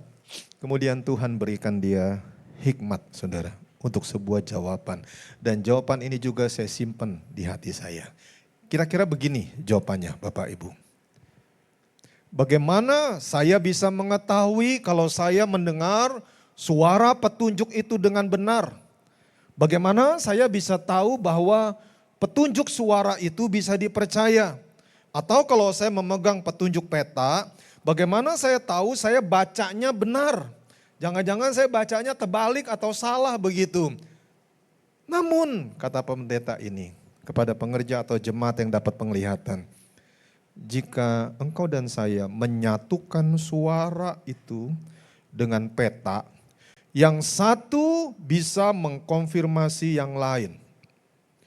Waktu kita melewati area yang berbahaya, dalam hidup ini bukan cuma bahaya tapi berjalan setiap hari, kita butuh firman dan juga petunjuk Tuhan, yaitu roh suara Tuhan itu sendiri. Lalu pendeta itu berkata, kita harus memiliki keduanya. Aminnya agak fales. Kita harus memiliki keduanya. Dari mana kita tahu ini suara Roh Kudus? Ada konfirmasi dari petunjuk peta, yaitu firman Tuhan. Dari mana yang kita baca ini adalah benar, yang harusnya kita baca dengan benar. Roh Kudus memberikan konfirmasi, ya itu benar. Kalau enggak nanti kembali ke Hosea tadi. Bapak Ibu mulai paham maksud saya? Halo? Kita bisa mendengarkan suara roh, tapi kita juga harus bergantung kepada firman Tuhan. Mengerti sampai poin ini, sorak-soranya dulu yang kenceng buat Tuhan kita yang baik. Kurang kuat, ayo lebih meriah lagi. Suara roh itu di bahasa modernnya adalah begini, Tuhan ngomong sama saya. Waktu seseorang berkata, Tuhan ngomong sama saya, dengarkan dia. Sebab bisa jadi memang Tuhan ngomong lewat dia. Aminnya agak fales nih. Tapi setelah itu kita harus konfirmasi. Yang dia ucapkan itu cocok gak dengan firman Tuhan? Kalau yang dia ucapkan pergilah, kawinilah perempuan sundal dan peranakanlah anak-anak sundal. Itu gak cocok. Halo? Bapak Ibu paham maksud saya? Jadi ini harus konfirmasi satu sama lain. Yang mengerti katakan yes. Kita harus memiliki keduanya. Kalau kita anti dengan suara roh, itu juga salah Bapak Ibu. Sebab sejak kita lahir baru mengingatkan roh kita sudah jadi satu dengan roh Tuhan. Kalau Bapak Ibu menampik suara roh, maka artinya Bapak Ibu menolak Tuhan yang juga bicara lewat roh kepada roh kita. Kita harus memiliki kedua-duanya. Ada orang yang ekstrim, dia pilih salah satu. Tidak, kita harus memiliki kedua-duanya. Sepakat, setuju, sorak-soranya dulu yang kencang buat Tuhan kita yang baik. Mari kita kembali kepada keinginan Roh Kudus, Bapak Ibu. Yang kedua, setelah hidup adalah apa Bapak Ibu? Damai sejahtera. Mari kita baca lagi Roma 8 ayat 7. 1, 2, 3. Karena keinginan daging adalah maut, tetapi keinginan roh adalah hidup dan damai sejahtera. Sekali lagi, hidup bisa diperoleh karena kita lahir baru. Dan rohlah yang mengerjakan itu di dalam kita. Yang kedua adalah keinginan Roh Kudus. Kita ini penuh hidup dengan damai sejahtera. Kolose 3 ayat 15. Hendaklah 1, 2, 3. Hendaklah damai sejahtera Kristus memerintah dalam hatimu, karena untuk itulah kamu telah dipanggil menjadi satu tubuh dan bersyukurlah. Ikuti saya, bersyukurlah. Kalau Bapak Ibu belajar ayat ini lebih dalam, maka di bahasa aslinya hendaklah damai sejahtera Kristus memerintah dalam hatimu. Saya sengaja kasih warna yang berbeda. Memerintah di sini artinya menjadi wasit dalam hatimu. Ikuti saya. Damai sejahtera menjadi wasit dalam hati saya. Jadi selain Tuhan bicara roh kepada roh, keinginan roh adalah damai sejahtera itu menjadi wasit dalam hidup kita. Apa sih artinya menjadi wasit? Gini loh Bapak Ibu, dengarkan baik ya. Memiliki damai sejahtera itu bukan berarti kita terbebas dari masalah. Banyak orang lihatnya apa yang dilihat, kok nggak ada problem, nggak ada masalah, semuanya baik-baik saja, maka saya penuh dengan damai sejahtera. Tidak. Damai sejahtera itu tidak boleh berdasarkan keadaan kita. Ada damai sejahtera yang melampaui segala akal. Katakan yes. Tapi damai sejahtera ini harus jadi wasit dalam hidup kita Bapak Ibu. Memerintah. Kita baca Filipi 4 ayat 7. 1, 2, 3. Damai sejahtera Allah yang melampaui segala akal akan memelihara hati dan pikiranmu dalam Kristus Yesus. Ada damai sejahtera yang melampaui segala akal. Secara akal yang bisa kita pikirkan ini enggak logis. Tapi kita lihat orang itu penuh dengan damai sejahtera. Bukan berarti orangnya penuh damai sejahtera selalu tersenyum. Tidak Bapak Ibu. Tapi hatinya penuh dengan damai sejahtera. Saya ingat saya pernah putar juga videonya. Ada seorang hamba Tuhan dia mau pelayanan ke suku bangsa yang sangat brutal dan boleh termasuk bilangan kanibal. Dia mau berangkat ke sana memberitakan Injil. Lalu anak yang kecil datang dan berkata, kira-kira bahasanya gini ya, Papa mau penginjilan ke sana, iya, Papa bawa senjata enggak? Sebab suku ini masih primitif. Anaknya dikasih tahu bahwa kelompok mereka, tim mereka ada yang bawa senjata. Lalu anak itu dengan polos, saudara dia tanya, apakah Papa akan pakai senjata itu kalau mereka mau lakukan sesuatu yang jahat, dalam arti kata membunuh mereka dengan senjata api, karena ini suku-suku terbelakang, mereka nggak punya senjata api, mereka punya tombak, kalau pakai pistol kan cepat matinya begitu. Lalu ayah itu, dia lihat kepada anaknya dan dia bilang, nak, kalau kami tembak mereka, karena senjata ini bukan buat orang tapi buat binatang-binatang yang buas di pedalaman itu. Kalau kami tembak mereka dengan senjata api, mereka mati. Tapi setelah itu mereka tidak ke surga. Tapi kalau Papa mati, Papa ke surga. Jadi kami nggak akan tembak penduduk pedalaman itu dengan senjata. Lalu anak itu dia masukkan di hati dia perkataan ayahnya. Dan kita sudah tahu kisahnya adalah ini seorang hamba Tuhan yang terkenal, dia masuk pedalaman dengan timnya dan mereka setelah beritakan Injil, mereka justru dibunuh oleh penduduk pedalaman. Sekalipun seseorang memegang pistolnya tapi dia tidak tembak orang-orang yang memakai tombak itu, Bapak Ibu. Dan sebelum salah satu ini meninggal dunia, dia ngomong pakai bahasa tradisional kepada yang menombak dia berkata, I'm your friend. Walaupun tombak itu sudah masuk di perutnya, aku temanmu, temanmu yang tulus. Kemudian dia tarik nafas, dia hembuskan nafasnya. Dan yang bunuh dia itu Bapak Ibu, kelak dia terima Yesus sebagai Tuhan dan Juru Selamat. Dan lewat kesaksian hidupnya, ada banyak orang dimenangkan dalam kemuliaan kerajaan Tuhan sampai hari ini. Lalu bagaimana dengan anak kecil ini?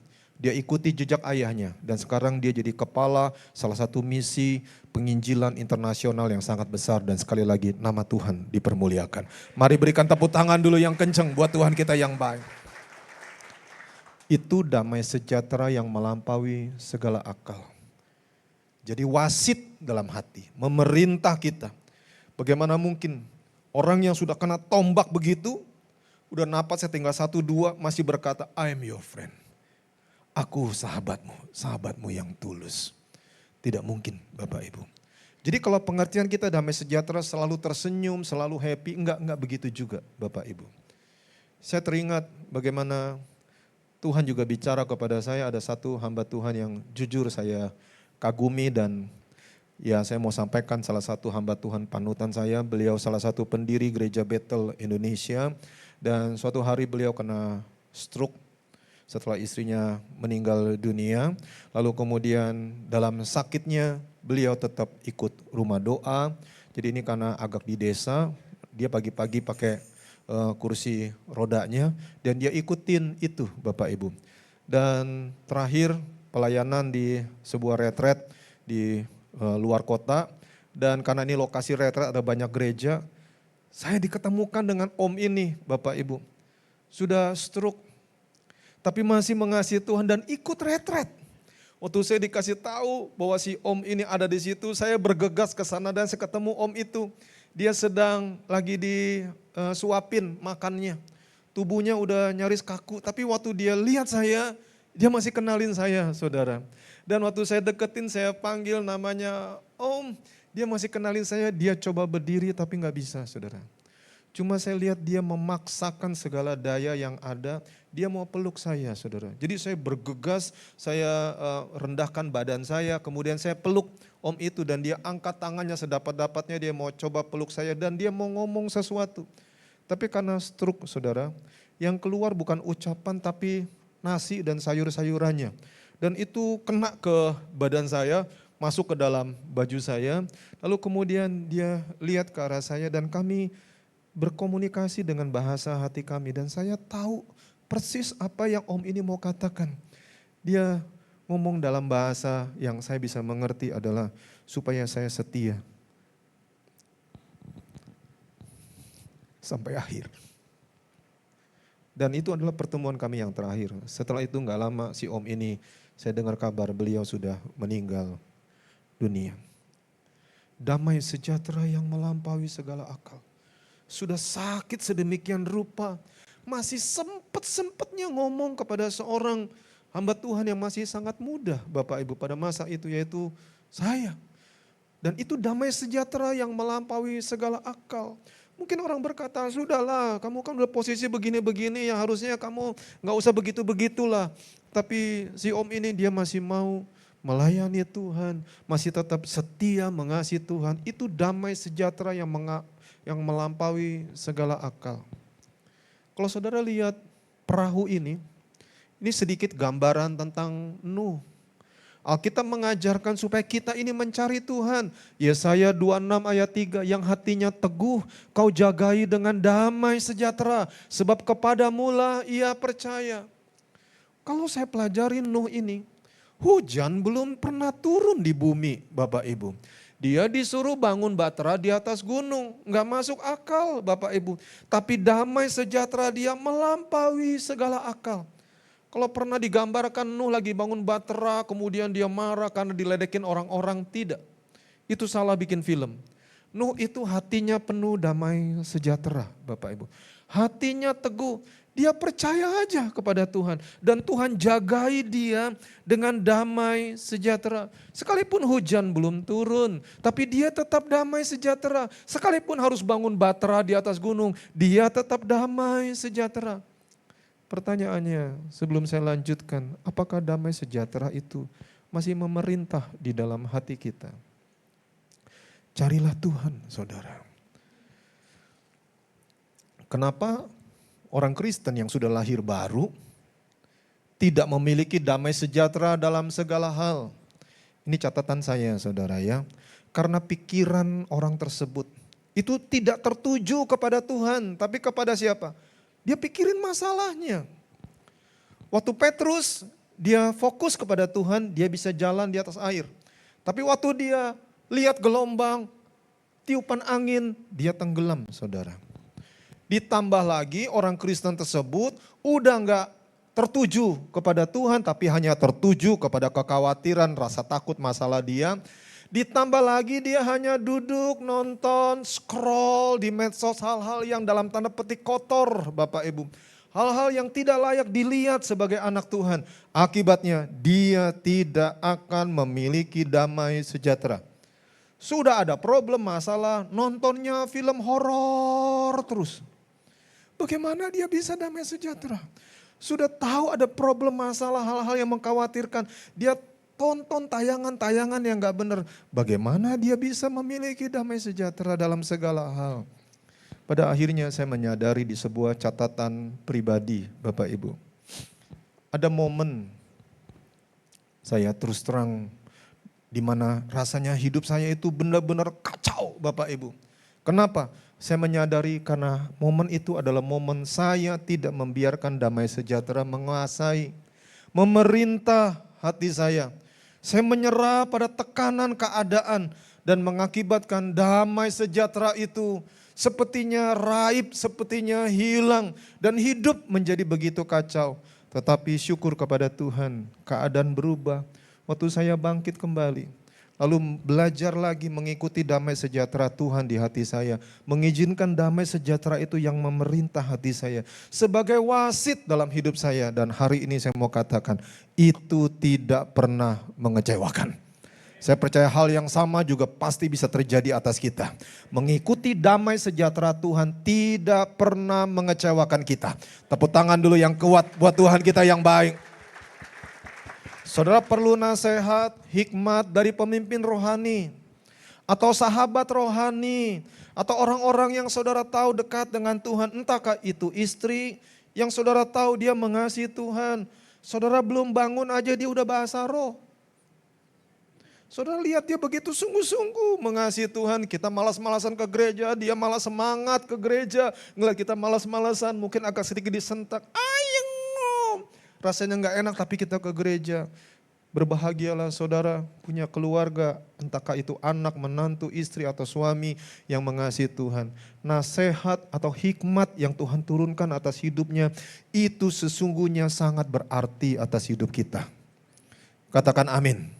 Damai sejahtera kita, saudara, akan meningkat kalau kita itu bergerak ke arah yang benar. Tapi kalau kita bergerak ke arah yang salah, damai sejahtera akan berkurang. Contoh ya, iPhone 16 sudah diizinkan masuk Indonesia.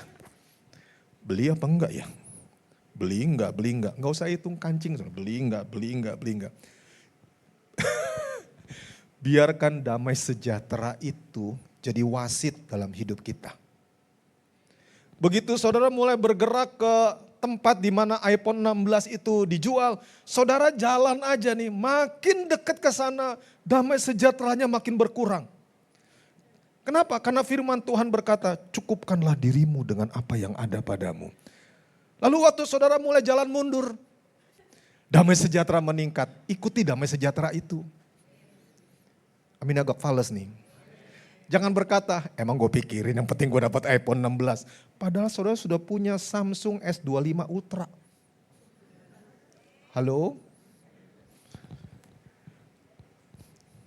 Ya tapi Pak gimana ya, saya kurang begitu dekat dengan sahabat rohani atau pemimpin rohani. Gini saudara ya, pelan-pelan belajar. Belajar untuk menuju ke arah yang menurut saudara paling penuh dengan damai sejahtera. Termasuk pindah kantor, termasuk naik jabatan. Enggak setiap naik jabatan itu saudara, itu penuh dengan damai sejahtera. Atau saudara pindah negara dan selanjutnya. Untuk keputusan-keputusan dalam hidup ini, kita biarlah penuh dengan damai sejahtera. Itu adalah keinginan Roh Kudus. Ayo sorak-sorak yang sudah ngerti, saudara, sorak-sorak yang sudah ngerti. Biarkan damai sejahtera itu memerintah. Jadi wasit dalam hidup kita, jangan ditabrak terus. Sudah gak damai sejahtera, tapi saudara tabrak terus. Akhirnya apa saudara? Damai sejahtera itu bisa hilang dalam hidup kita Bapak Ibu. Ada momen saudara, memang keinginan roh kita hidup damai sejahtera. Tapi kalau kita dalam tanda petik bahasa Jermannya ngeyel saudara, tetap pengennya keinginan daging kita, maka Tuhan izinkan damai sejahtera itu hilang atas orang tersebut. Kenapa? Karena Tuhan mau membuat orang itu berubah. Jadi berhati-hatilah kalau damai sejahtera itu rasanya hilang gitu. Ke gereja tadinya begitu antusias, kok sekarang ke gereja di tukang kritik ya. Lihat ini salah, itu salah, hati-hati saudara. Itu bisa jadi karena damai sejahtera itu mulai hilang. Artinya kita ini harus berubah. Ada masa damai sejahtera itu hilang karena Tuhan mau kita berubah saudara. Mari perhatikan ini penjelasan terakhir. Waktu seseorang bertobat, lahir baru dan juga dia dilepaskan dari kuasa kegelapan, enggak selalu saudara, artinya orang yang sudah Kristen dia tidak bisa terikat roh jahat, tidak. Pengalaman bersama Tuhan mengajarkan saya bahkan orang-orang yang dalam tanda petik sudah Kristen atau melayani, dia bisa terikat dengan kuasa kegelapan. Tetapi poin intinya adalah gini, kalau orang itu sudah dilepaskan, maka dia nggak ingin lagi jadi seorang, mungkin dulu dia pemabuk, atau dia pecandu saudara, atau dia seorang penjinah, atau apapun kedagingan dia.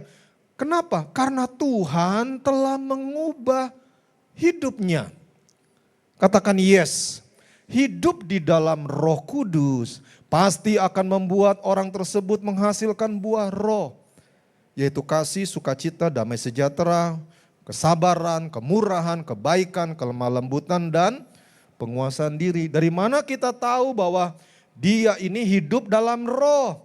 Sederhana, lihat apakah buah itu ada. Yang masih bersama saya sekarang sorak-sorai yang kenceng buat Tuhan kita yang baik.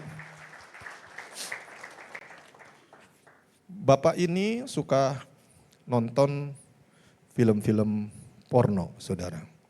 Dia simpen gambar-gambar porno di laptop dia, di iPad dia, di handphone dia.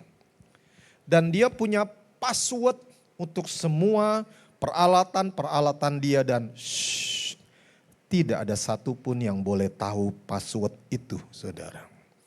Kalau dia tinggalkan laptop dia, saya tidak cerita mengenai orang yang biasa.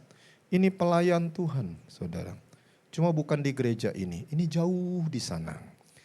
Kalau dia mau tinggalkan laptop pengusaha, saudara.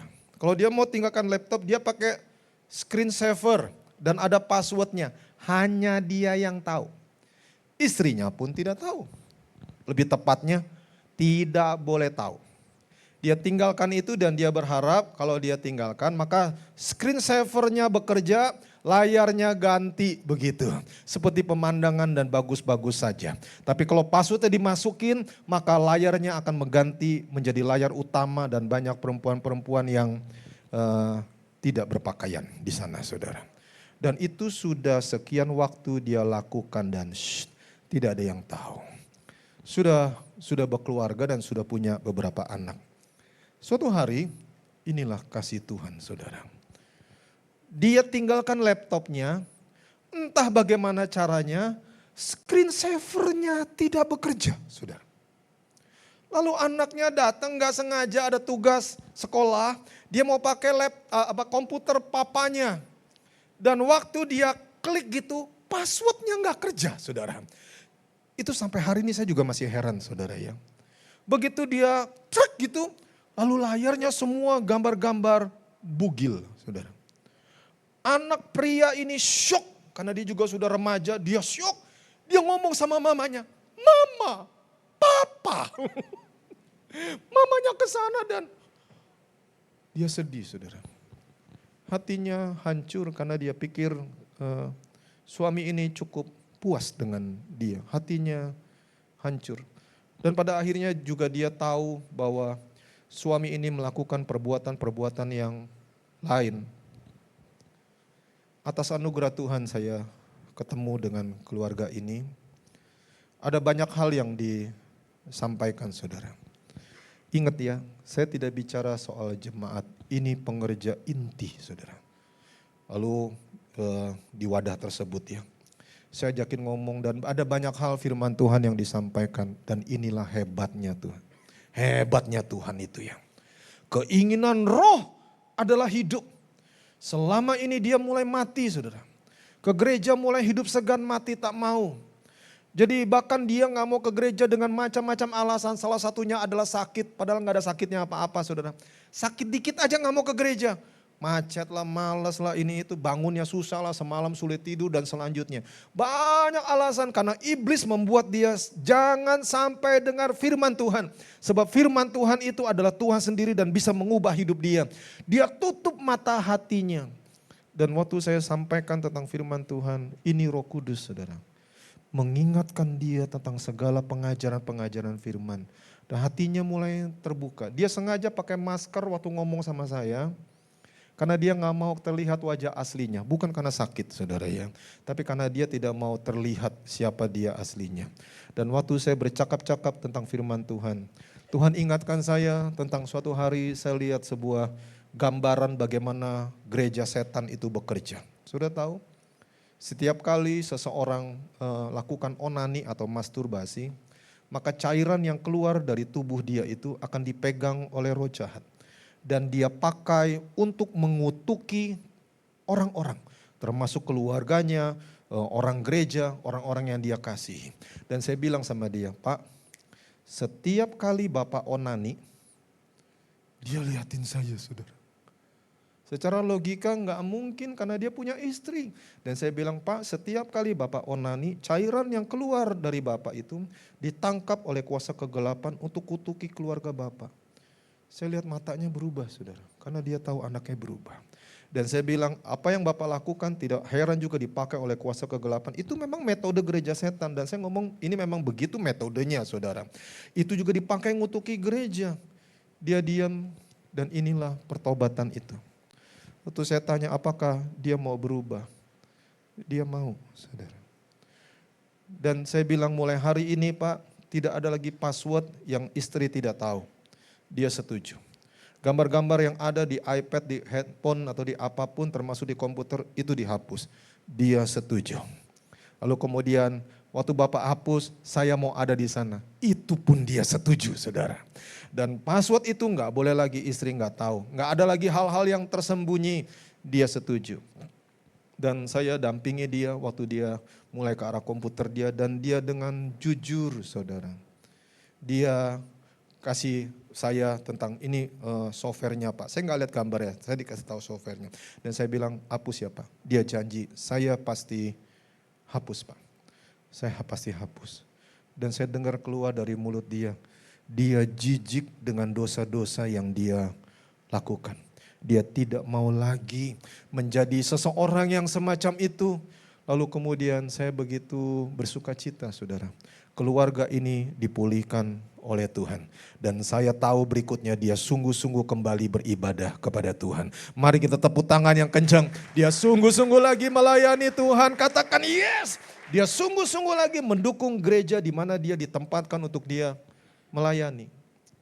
Keinginan roh adalah kita hidup dan juga damai sejahtera. Masih adakah damai sejahtera dalam hidup kita, Bapak Ibu? Kita memasuki momen-momen yang sangat indah, Roh Kudus, hari Pentakosta. Nanti kita akan rayakan, saudara ya, di gereja ini. Mari kita tundukkan kepala dengan sikap hormat di hadapan Tuhan. Tuhan, terima kasih untuk petunjuk-petunjuk pengajaran Tuhan. Terima kasih ya Tuhan, kami menjadi satu dengan Roh-Mu. Terima kasih ya Tuhan. Sejak itu kami jadi hidup. Suatu hari nanti kami pasti ke surga dan bukan mudah-mudahan. Dan biarlah firman itu memerintah di hati kami. Damai sejahtera itu memerintah di hati kami. Dan teruslah ya Roh Kudus bersuara, bercakap-cakap dengan roh kami ya Tuhan. Kami masih membutuhkan suara Tuhan. Terima kasih ya Tuhan Yesus, terima kasih. Temukan dalam hidupku segala yang Engkau sukai. Hatiku yang mengenal-Mu Tuhan, ku tahu itu sukakan hati-Mu. Temukan dalam hidupku, Kau cari yang Kau rindukan. Hatiku yang menyembah-Mu Tuhan, ku tahu itu senangkan hati-Mu. Saya ingat hari itu melayani sebuah gereja, bagaimana para singer ya nyanyinya, menurut saya ya begitulah cara mereka menyanyi. Tapi waktu firman Tuhan disampaikan, saya lihat kerendahan hati Bapak Ibu. Singer itu duduk di antara jemaat. Dia meneteskan air mata dalam jumlah yang cukup banyak waktu dia nyanyi lagu ini. Sebab penyembahan itu adalah pribadi. Bukan supaya suara kita didengar oleh orang kiri kanan kita. Tidak, saudara. Tapi itu pribadi kita dengan Tuhan. Waktu saudara nyanyi lagu ini, jadikan lagu ini doa, saudara. Saya berdoa bukan cuma singer itu yang merendahkan hati, tapi kita semua merendahkan hati tanpa terkecuali, termasuk saya. Sebab saya juga tidak sempurna, saudara. Mari kita bangkit berdiri bersama-sama. Temukan dalam hidupku segala yang Engkau sukai. Hatiku yang mengenalmu Tuhan. Ku tahu itu sukakan hatimu. Temukan. Yang mau angkat tangannya, saudara. Taruh tangan kiri di hatimu yang kau rindukan. Hatiku yang menyembahmu Tuhan. Ku tahu itu senangkan hatimu. Mari angkat dua tangan, ku rindu.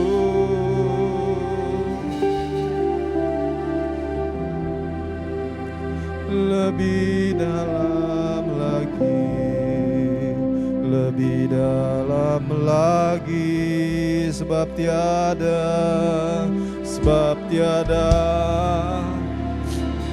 Engkau ada di gereja ini, Engkau ada di keluarga kami, kekal selamanya, ku rindu menyembahmu Tuhan, lebih dalam lagi, sebab tiada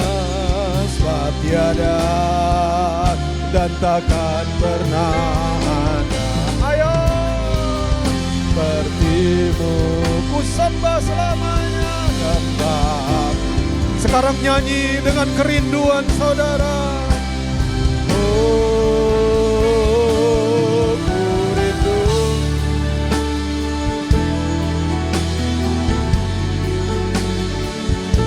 Lihatlah ya Tuhan, banyak yang mengasihi-Mu. Sungguh-sungguh saudara, banyak orang sebelah kiri kananmu, sungguh-sungguh ayo. Pernah ada Allah seperti-Mu.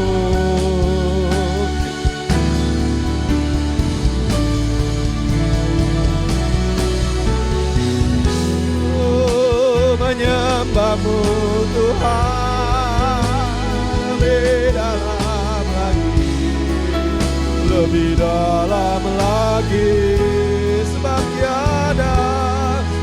tiada dan takkan pernah ada Allah seperti-Mu, ku sembah selamanya. Angkat dua-dua tanganmu saudara.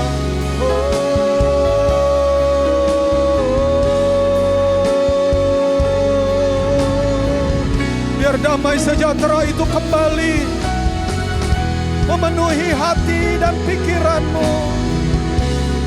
Biar mahkota itu tidak diambil daripadamu. Oh, Engkau tetap hidup. Ayo Pak, Bu, Engkau dikasihi Tuhan.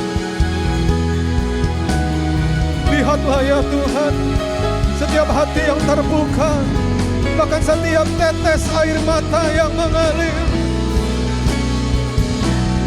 Ku rindu mengenalmu Tuhan, lebih dalam lagi. Ayo tarik kami mendekat kepadamu Tuhan, dan takkan pernah ada Allah seperti-Mu. kekal selamanya. Angkat tanganmu lebih tinggi, Kurindo.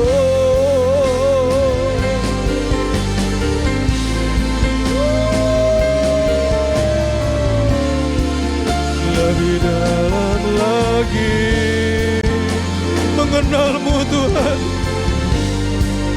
dan takkan pernah ada Allah sepertimu.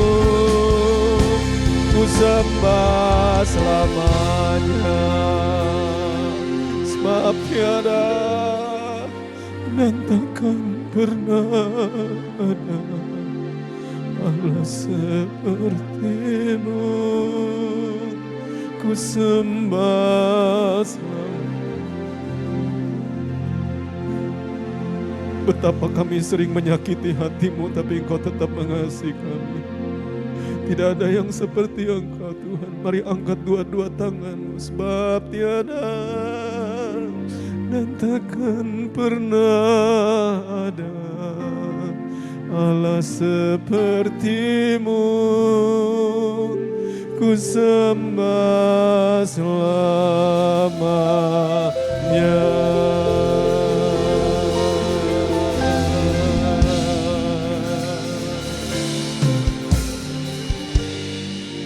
Mari kita masuk dalam perjamuan Tuhan.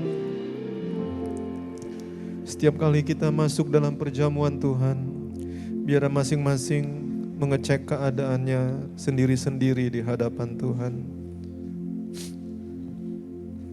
Sebab perjamuan ini adalah sakral, perjamuan ini adalah kudus di mata Tuhan. Mari kalau sudah siap, angkat roti di tangan kananmu tinggi-tinggi. Malam itu sebelum diserahkan, Tuhan mengambil roti, ucap syukur atasnya. Bayangkan malam itu Tuhan memandang dengan penuh kasih kepada murid-muridnya yang keesokan hari akan meninggalkan dia. Lalu Tuhan Yesus dengan penuh kasih tetap berkata, inilah tubuhku yang dipecah-pecahkan bagi kamu. Perbuatlah ini setiap kali engkau melakukannya untuk mengingat akan aku. Bapak Ibu Saudara yang terkasih, bukankah roti yang kita pecah-pecahkan ini adalah persekutuan kita dengan tubuh Kristus? Mari kita makan dalam nama Tuhan Yesus.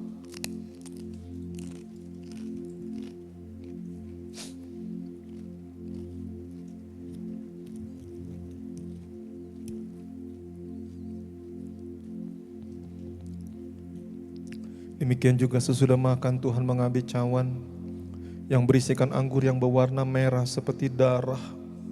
Dan Tuhan berfirman, inilah darahku, darah yang menghapus dosa isi dunia ini. Bapak Ibu yang sangat dikasihi Tuhan, saudaraku, bukankah cawan yang atasnya kita ucapkan syukur ini adalah persekutuan kita dengan darah Kristus? Mari kita minum dalam nama Tuhan Yesus. Mari kita angkat tangan dan hati kita di hadapan Tuhan. Engkaulah Tuhan,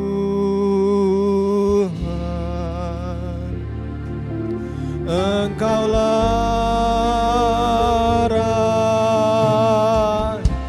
Biarlah Tuhan berdaulat, berdaulat atas hidup, memerintah, jadi wasit dalam hidup kita. Penuh, ayo akui, katakan, Engkaulah.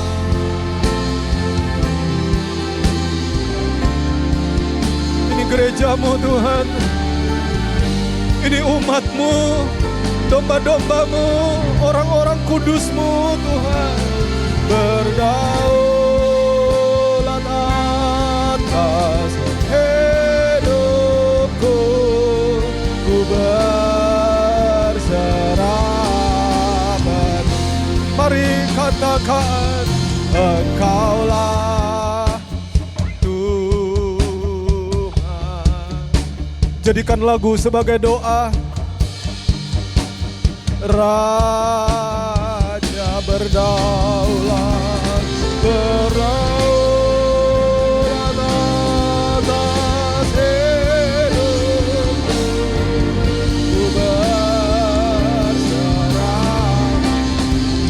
Tepuk tangan sekuat yang bisa kita beri bagi Tuhan.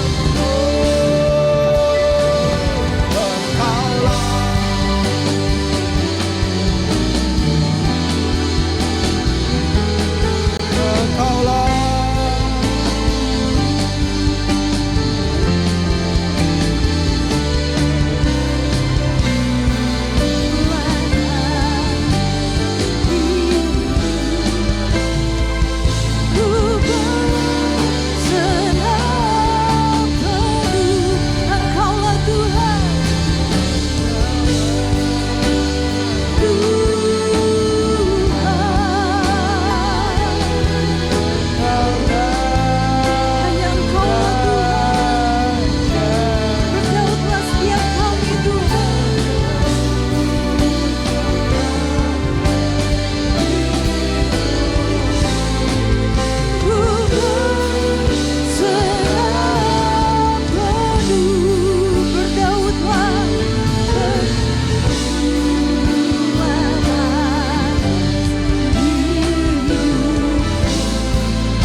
Terima kasih buat firman-Mu yang sungguh menguatkan setiap kami Tuhan.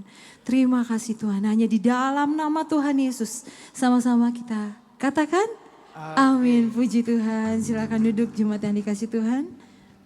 Yang diberkati firman-Nya boleh lambaikan tangannya. Sama-sama kita mengucapkan terima kasih kepada Bapak Gembala kita, yuk.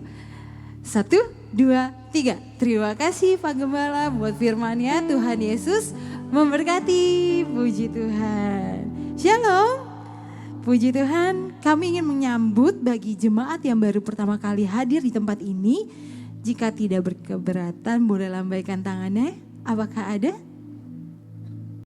Apakah ada? Puji Tuhan, terima kasih atas jemaat yang telah setia beribadah di tempat ini. Jangan lupa minggu depan kita bawa jiwa baru bagi Tuhan, amin. Amin. Berikut pengumuman minggu ini, kami ingin menginformasikan bahwa rumah doa akan diadakan setiap hari Jumat pukul 7 malam di tempat ini. Mari jemaat Tuhan, kita datang bersama-sama berdoa dalam rumah Tuhan, amin. Selanjutnya kami menginformasikan bahwa akan diadakan pertemuan para pengerja GBI-MKD, pertemuan kawan sekerja Allah pada hari Rabu, perkasa ya, pada hari Rabu 11 Juni 2025 jam 6 sore di tempat ini. Acara ini akan disertai dengan perjamuan kasih dan bagi Bapak Ibu pengerja yang berhalangan hadir, boleh banget untuk dapat menginformasikan kepada koordinator masing-masing. Amin. Puji Tuhan, demikian info sepekan minggu ini. Mari siapkan persembahan kita yang terbaik buat Tuhan. Saya undang jemaat Tuhan, sama-sama kita bangkit berdiri.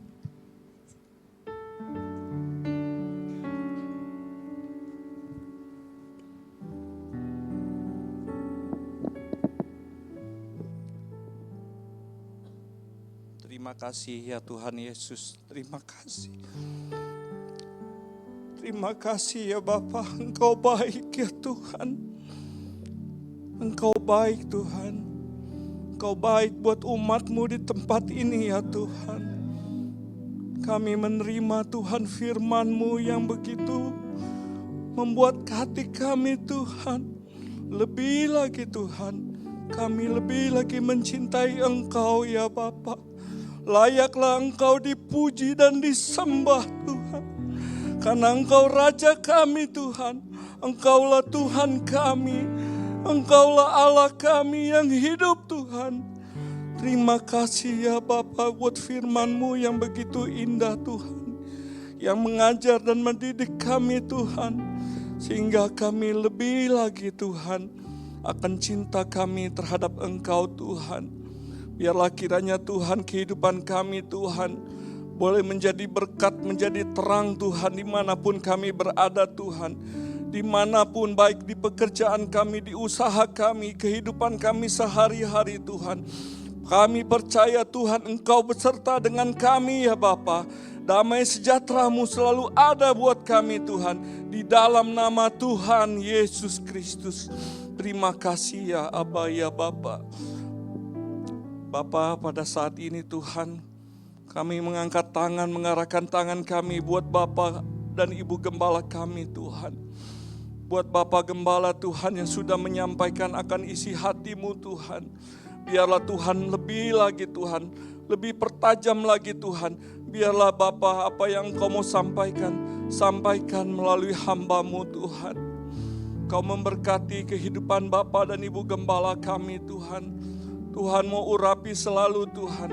Tanda-tanda ajaib, mujizat menyertai mereka Tuhan. Di dalam nama Tuhan Yesus Kristus. Kami percaya Tuhan, dimanapun hamba-Mu berada Tuhan, Engkau selalu beserta dengan mereka ya Tuhan. Tidak akan kurang Tuhan kasih karunia-Mu, anugerah-Mu bagi kedua hamba-Mu ini Tuhan. Terima kasih ya Bapa, terima kasih ya Tuhan Yesus. Kami berdoa juga buat keluarga Bapak dan Ibu Gembala, buat anak dan mantu Tuhan. Engkau memberkati kehidupan mereka semua Tuhan. Tuhan cukupkan Tuhan pergumulan apapun yang mereka alami Tuhan. Engkau pasti akan memberikan kemenangan demi kemenangan itu Tuhan. Di dalam nama Tuhan Yesus Kristus. Haleluya, haleluya.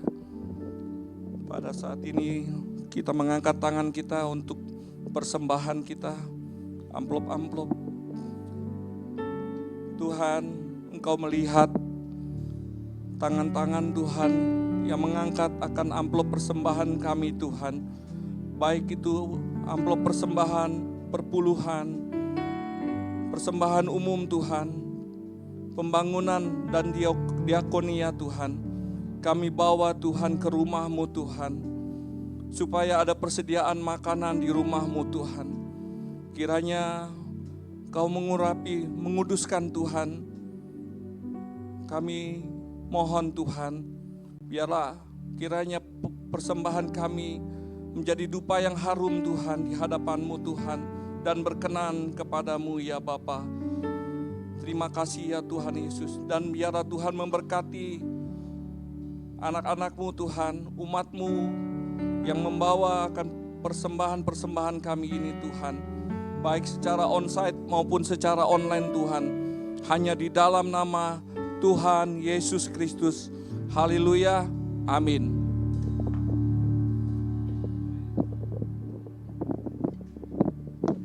Selamat memberi, Tuhan Yesus memberkati.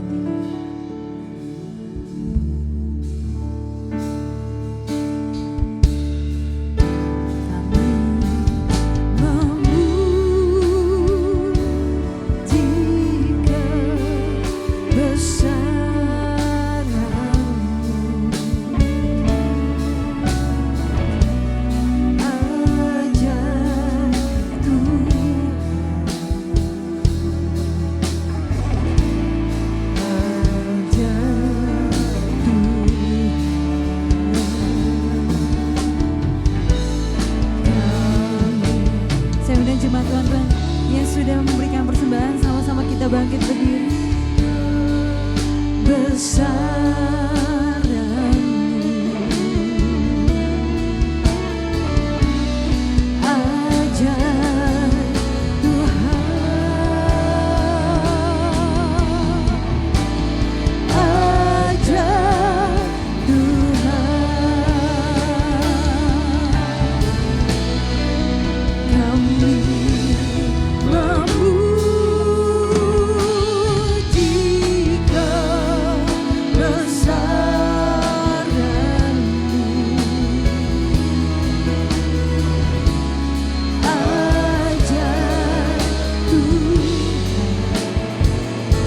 Angkat hatimu dan katakan,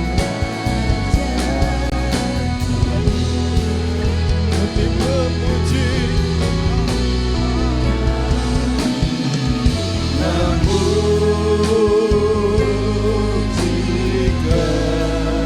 kebesaran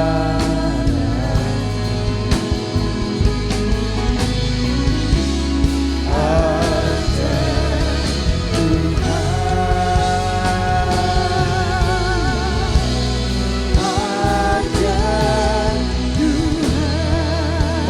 tangan yang kuat buat Tuhan kita.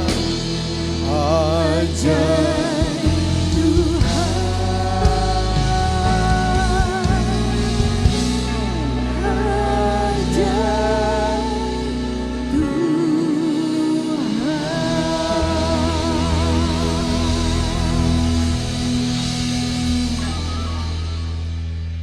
Sebab keinginan roh Tuhan yang ada di dalam hidup kita adalah hidup dan damai sejahtera. Maka terjadilah saudara, segala sesuatu yang dikerjakan oleh kedua belah tanganmu Tuhan hidupkan. Usahamu, pekerjaanmu, karirmu, pendidikanmu, apapun yang kau kerjakan di dalam nama Tuhan Yesus, kami nyatakan mulai hari ini hidup dan tidak ada yang mati. Dan damai sejahtera yang melampaui segala akal akan turun atas hidup Bapak Ibu. Hatimu akan penuh dengan damai sejahtera, meninggalkan tempat ini dengan damai sejahteranya Tuhan. Kembalilah saudara, tunaikan tugas pekerjaan dan pelayananmu, layanilah generasimu, dan ketahuilah Tuhan Yesus masih menyertai kita hari ini, esok, bahkan sampai selama-lamanya. Apa yang diberkati dalam nama Tuhan Yesus tetaplah diberkati juga untuk selama-lamanya. Percaya menerima berkat dalam nama Tuhan Yesus, sama-sama katakan amin. Selamat hari Minggu, sampai ketemu lagi, shalom.